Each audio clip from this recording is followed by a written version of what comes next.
നീ ഏതാടി? പൊന്നിയേട്ടാ, ഞാൻ ആരോരും ഇല്ലാത്തൊരു പാവമാണ്. എവിടാ നിന്റെ വീട്? എനിക്ക് വീടില്ല. പിന്നെ നീ ആകാശത്ത് പൊട്ടി വീണതാണ്. കള്ള വർഗങ്ങൾ. നല്ല ആരോഗ്യമുണ്ടല്ലോ നിനക്ക്. വല്ല കല്ലോ മണ്ണോ ചുമന്ന് ജീവിച്ചൂടെ? അല്ല അതെങ്ങനെ വിയർക്കാതെ തിന്നാൻ വേണ്ടിയിട്ടല്ലേ കണ്ടവന്റെ കൂടെ ഓടി നടക്കുന്നത്? ചേട്ടാ, ഞാൻ അങ്ങനെയുള്ളവളല്ല. എന്ത് ജോലി ചെയ്തും ഞാൻ ജീവിച്ചോളാം. പക്ഷെ ആരുമില്ലാത്ത എന്നെ ഇങ്ങനെയുള്ള ആളുകൾ നശിപ്പിക്കാനിട്ട് ഓടിക്കാന്ന്. സത്യമാണോ നീ പറയുന്നത്? അതെ. നിന്ന് പോകാതെ വാ.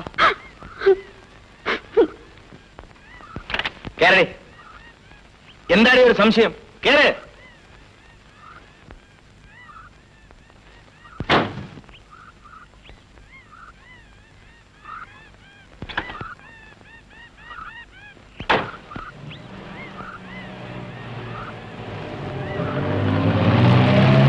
നാളെ കിട്ടും.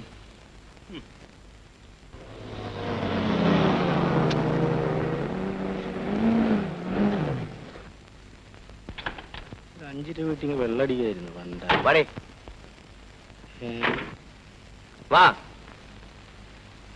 നിന്റെ പേരെന്താ പറഞ്ഞത്? ഓമിന. വാ വാ. അല്ല, ഇത് എവിടെ നിന്ന് കിട്ടി? വഴിയിൽ നിന്ന് കിട്ടിയതാ. ഇവളെ ഇവിടെ താമസിപ്പിക്കാൻ പോവാ. ഒയ്യോ, എന്റെ പൊന്നളിയാ, എന്റെ ഭാര്യ എന്നെ തിന്നും. വേറെ ഒന്നും കിട്ടിയില്ലേ നിന്റെ ഭാര്യക്ക് തിന്നാൻ?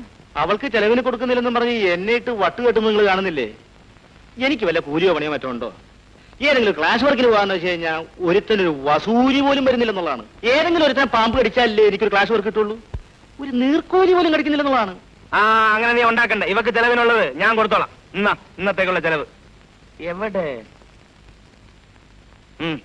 ഇതുള്ളൂ, രക്ഷപ്പെട്ടു. നീ ഇതൊന്നും കണ്ട് പേടിക്കണ്ട. എവിടാ നിന്റെ ഭാര്യ വാസവദത്ത? നീ രാത്രിയിൽ എന്തോ ചെയ്യുന്നു? ഇനി രാത്രിയിൽ ഇവിടെ ഉണ്ടെന്നല്ലോ ഉണ്ടായാല്. എടി നിന്നോടാ പറയുന്നത്. ഇടിച്ച് രണ്ടിനെ കഞ്ഞിനായി ഞാൻ ഇറക്കിക്കളെ. നീ ഒരാണാണോ? എന്നോട് ചോദിച്ചാൽ അങ്ങനെ പറയും. അവളോട് ചോദിക്കും.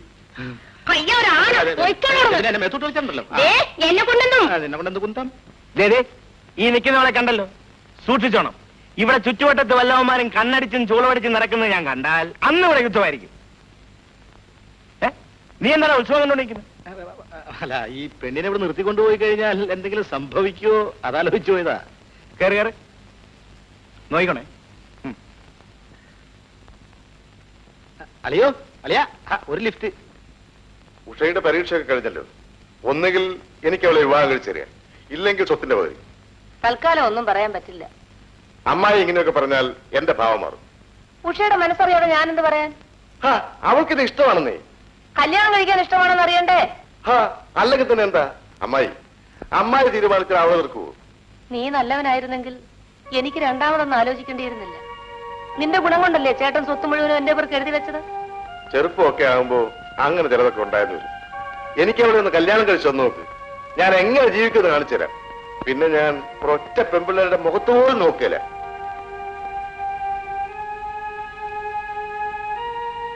എന്താ ഒന്നും മിണ്ടാത്തത്? ഞാനൊന്ന് പറയാം. അടുത്ത ആഴ്ച വരും. അതിനുള്ളിൽ അമ്മ എന്തെങ്കിലും തീരുമാനിച്ചു തുടങ്ങണം.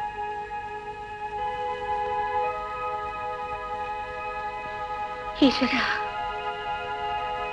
പോയോ? മോളെ, നമുക്ക് നാട്ടിലേക്ക് പോകാം. ചേട്ടൻ എന്ത് പറഞ്ഞു? പഴയ പല്ലവി തന്നെ. നിന്നെ അവന് പിടിച്ചു കൊടുക്കുന്നതിനേക്കാൾ നല്ലത്. വേണ്ട വേണ്ട, എന്റെ ജീവനുള്ള കാലം ഞാനത് സമ്മതിക്കത്തില്ല. അവൻ അത്രയ്ക്ക് ചീത്തയാ. ഞാനത് ചെയ്താൽ മരിച്ചുപോയ അദ്ദേഹത്തിന്റെ ആത്മാവ് വേദനിക്കും. മരിക്കാൻ നേരത്ത് അദ്ദേഹം അതാണ് പറഞ്ഞത്, നിന്നെ ആർക്ക് പിടിച്ചു കൊടുത്താലും അവന് കൊടുക്കരുതെന്ന്. ഏതായാലും നമുക്കുടനെ ഇവിടുന്ന് പോകാൻ നോക്കാം.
സംഭവിച്ചാൽ എന്താ?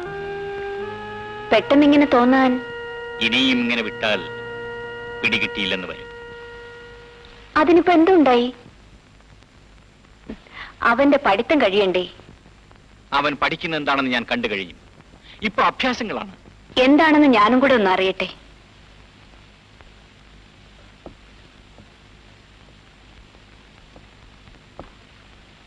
അവനെ ഇന്ന് ഞാനൊരു പെണ്ണിന്റെ കൂടെ കണ്ടു.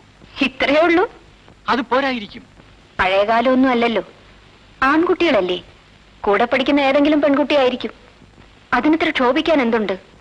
വെറുതെയുള്ള അത്തരം ബന്ധങ്ങളാണ് പലരെയും വേദനയിൽ കൊണ്ടുവന്നെത്തിക്കുന്നത്. ഇക്കാര്യം ഞാൻ തീരുമാനിച്ചു കഴിഞ്ഞു. നമ്മൾ നിശ്ചയിക്കുന്ന വിവാഹമേ നടക്കും. അവൻ എതിർത്തുനിന്ന് വരും. നീ അവൻ അനുകൂലമായി ഒരക്ഷരം മിണ്ടിപ്പോകരുത്. മോന്റെ കൂടെ കണ്ട ആ പെൺകുട്ടിയെ പറ്റി തന്നെ തിരക്കിയാലോ? നമുക്ക് ചേരുന്നതാണെങ്കിൽ അത് തന്നെ നടത്തിക്കൂടെ? അറിഞ്ഞിടത്തോളം അവൾ ഈ വീട്ടിൽ വരാൻ യോഗ്യതയുള്ളവളല്ല. എന്നാ വേറെ നോക്കാം. ഏതായാലും മോനോട് വഴക്കിനൊന്നും പോരുത്. എടോ പാച്ചുപിള്ളേ,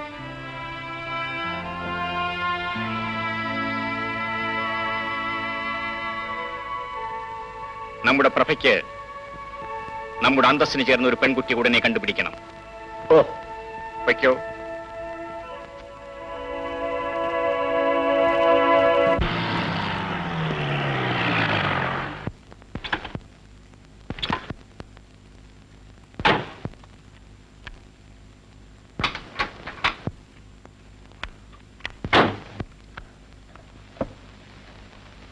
വേണ്ടമ്മ, ഞാൻ കൊണ്ടുവരാം.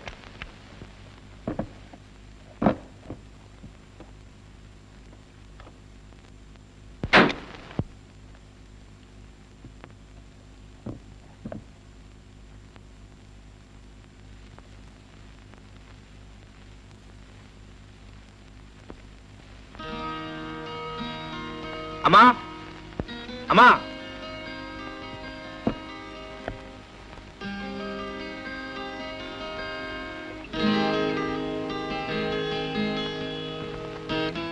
ഇതൊരു 5 രൂപ കൂടുതലുണ്ടല്ലോ. അത് ഞാൻ അറിഞ്ഞു തന്നതാ. എങ്കിൽ ഞാൻ വരട്ടെ. ശരി. വല്ലപ്പോഴും വണ്ടി ആവശ്യമുണ്ടെങ്കിൽ ഞാൻ അവിടെ തന്നെ ഉണ്ടാവും. ആ.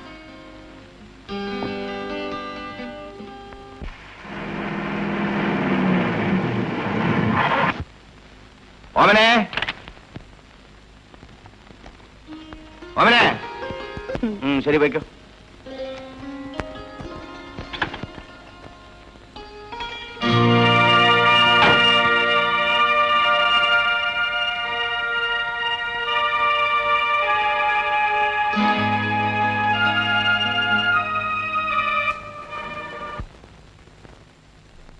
ഇത് കാറിൽ കിടന്ന് കിട്ടിയതാ.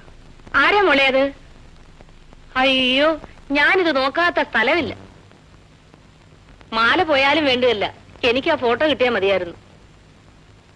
നിന്റെ കൊച്ചുനാളത്തെ ഒരേ ഒരു ഫോട്ടോയാണിത്. ഗോപിന്നല്ലേ പേര് പറഞ്ഞത്? ഇങ്ങനെ ഒരു സ്വർണ്ണമാല കിട്ടിയാൽ ഇക്കാലത്ത് ആരും കൊണ്ടൊന്നും കൊടുക്കാറില്ല. ബാ, കാപ്പി കുടിച്ചിട്ട് പോകാം. അയ്യോ, ഒന്നും വേണ്ട, ഞാൻ പിന്നൊരു ദിവസം വരാം.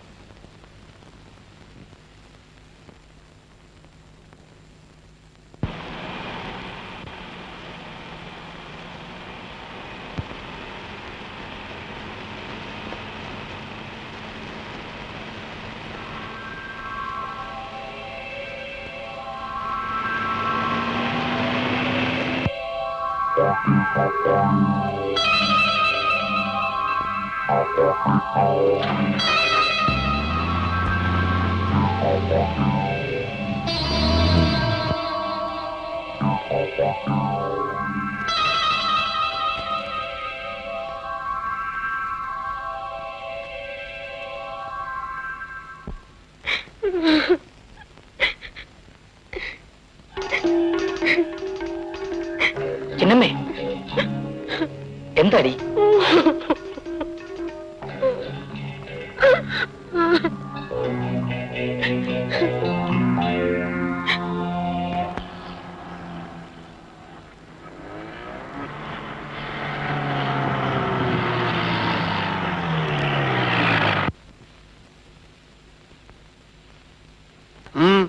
എന്താ? എന്താണെന്ന് നിനക്ക് മനസ്സിലായില്ല അല്ലേടാ? വിടറാ കൈ. ഈ എസ്റ്റേറ്റിൽ ഞാൻ വിചാരിച്ചാൽ എന്തും നടക്കും. എന്തും നടത്തുന്നതിന്റെ അനുഭവം ഇതാണ്.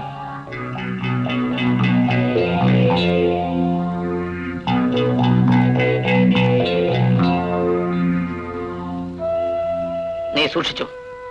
നിന്റെ ശവം ഞാൻ ഈ തോട്ടത്തിൽ വെട്ടിമൂടും. ചേടാ, ജോസഫിനോട് കളിച്ചിട്ടുള്ള ആരും കളി പഠിക്കാതെ പോയിട്ടില്ല. ആഹാ, അങ്ങനെയാണോ? എന്നാലേ ഞാൻ നിന്നെയും ചില കളിയൊക്കെ പഠിപ്പിച്ച ഇവിടുന്ന് പോകൂ. ശരി, കണക്ക് നമുക്ക് പിന്നീട് തീർക്കാം. ഓ,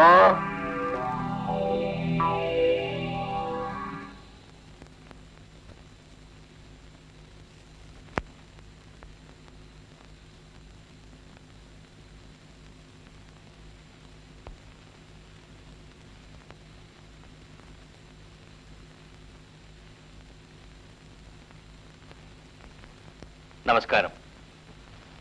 നിങ്ങൾക്കെന്താ പോലീസ് അധികാരമുണ്ടോ? മാനേജർ തെറ്റാണ് ചെയ്തെങ്കിൽ ഞാൻ നടപടിയെടുക്കും, അല്ലാതെ കൈയേറ്റം ചെയ്ത് ശരിയായില്ല. തല്ലേണ്ടതാണെന്ന് തോന്നി, അതുകൊണ്ട് തല്ലി. അപ്പോ നിങ്ങൾ കുറ്റം സമ്മതിക്കുന്നു അല്ലേ? ഇതൊരു കുറ്റവിചാരണയാണെന്ന് ഞാൻ കരുതുന്നില്ല. നിങ്ങൾ പറഞ്ഞതിന് ഞാൻ മറുപടി പറഞ്ഞെന്ന് മാത്രം. അങ്ങനെയാണെങ്കിൽ നിങ്ങളുടെ സസ്പെൻഷൻ ഡിസ്മിസലായി മാറും. അത് ഞങ്ങൾ സമ്മതിക്കില്ല. പീറ്ററിനെ പിരിച്ചുവിടാൻ പാടില്ല. മാനേജറാണ് തെറ്റ് ചെയ്തത്. ഞാനൊരു തെറ്റും ചെയ്തില്ല സാർ. ആഹാ, നീ കുറ്റമൊന്നും ചെയ്തിട്ടില്ല. എടാ, അച്ഛനമ്മയെ വിളിച്ചോണ്ടോ. വരട്ടെ, ബഹളം വച്ചിട്ട് കാര്യമില്ല. ഇതൊരു വലിയ സ്ഥാപനമാണ്, നിരവധി ജോലിക്കാരുണ്ട്. ഓരോരുത്തർക്കും ഓരോ കാരണത്താൽ മാനേജറെ തള്ളണമെന്ന് തോന്നിയാൽ ഇതിന്റെ അഡ്മിനിസ്ട്രേഷൻ എങ്ങനെ നടക്കും? ഇതിന് ചില അംഗീകൃത നടപടികളുണ്ട്. അതനുസരിച്ച് മുന്നോട്ട് പോകാൻ സാധിക്കും. ഏതായാലും സസ്പെൻഷൻ പിൻവലിച്ച് പീറ്ററെ ജോലിയിൽ പ്രവേശിപ്പിക്കണം. എൻക്വയറി കഴിഞ്ഞിട്ടേ എന്ത് ചെയ്യാൻ സാധിക്കുമെന്ന് പറയാൻ പറ്റൂ. അന്യായമായ ശിക്ഷ നടപടി ഉടൻ പിൻവലിച്ചേ മതിയാകൂ. അല്ലെങ്കിൽ ഇന്നു മുതൽ പണിമുടക്ക് ആരംഭിക്കും. ഏതായാലും നിയമപരമായ നടപടികൾ പൂർത്തിയാകുന്നവരെ പീറ്റർ സസ്പെൻഷനിലായിരിക്കും. ഈ മർക്കടപുഷ്ടി അവസാനിപ്പിക്കുകയായിരിക്കും നല്ലത്. നിർത്ത്. എനിക്ക് വേണ്ടി ആരും പണിമുടക്കുകയും വേണ്ട, സമരം ചെയ്യുകയും വേണ്ട. സാർ, നമ്മുടെ നാട്ടിൽ നിയമങ്ങളുണ്ട്, നടപടിക്രമങ്ങളുണ്ട്. പക്ഷേ 1000 പേർ നോക്കിയൊക്കെ കൊല ചെയ്താലും തെളിവിന്റെ അഭാവത്തിൽ ശിക്ഷിക്കപ്പെടാത്ത സംഭവങ്ങളല്ലേ? എനിക്കറിയാം. ആ പെണ്ണിനെ നശിപ്പിച്ച് ഈ മനുഷ്യനെതിരായിട്ട് തെളിവ് കൊടുക്കാൻ ആരും ഉണ്ടാവില്ലെന്ന്. അതുകൊണ്ട് ഞാൻ ഇയാളെ തല്ലി. എന്റെ തല്ലുകൊണ്ട് ഈ മനുഷ്യന്റെ കീഴിൽ ജോലി ചെയ്യാൻ എനിക്ക് മനസ്സില്ല. ഞാൻ പോകുന്നു. Good bye.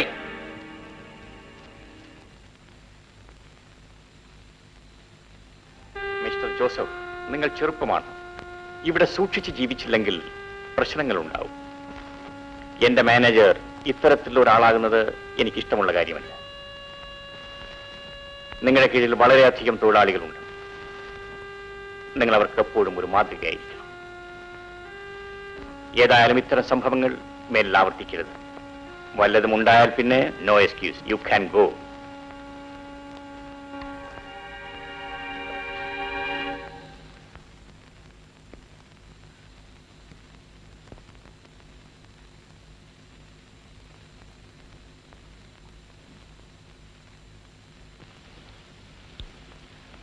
അല്ല, പോവുകയാണല്ലേ? ആ, എന്താ? എന്നാ കണ്ടു. അല്ല, നമ്മൾ തമ്മിലുള്ള കണക്ക് തീർത്തില്ലല്ലോ. അത് തീർത്തില്ലെങ്കിലേ എനിക്ക് വലിയ മനപ്രയാസമാണ്. ആഹാ, എന്നാലേ അത് തീർത്തിട്ടേ പോകുന്നുള്ളൂ. എടാ, ഇനി അങ്ങനെ വിളിച്ച അടിച്ചതിന്റെ പല്ലി ഞാൻ താഴെയിടും. എനിക്കെതിരെ ശബ്ദിച്ച ഒരുത്തനും ഈ എസ്റ്റേറ്റിന്റെ പുറലോകം കണ്ടിട്ടില്ല. പിന്നെയല്ലേ തല്ലിയ നീ.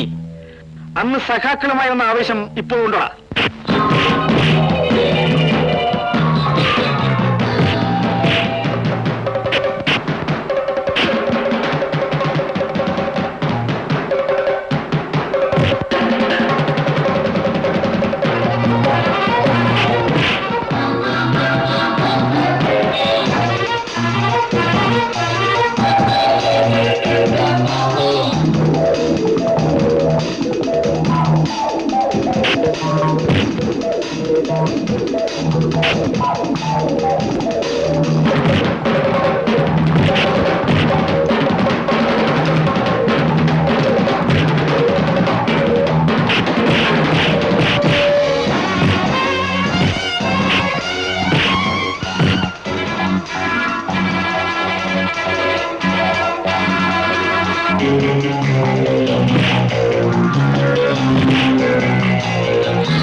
മനസ്സിലായില്ലേ?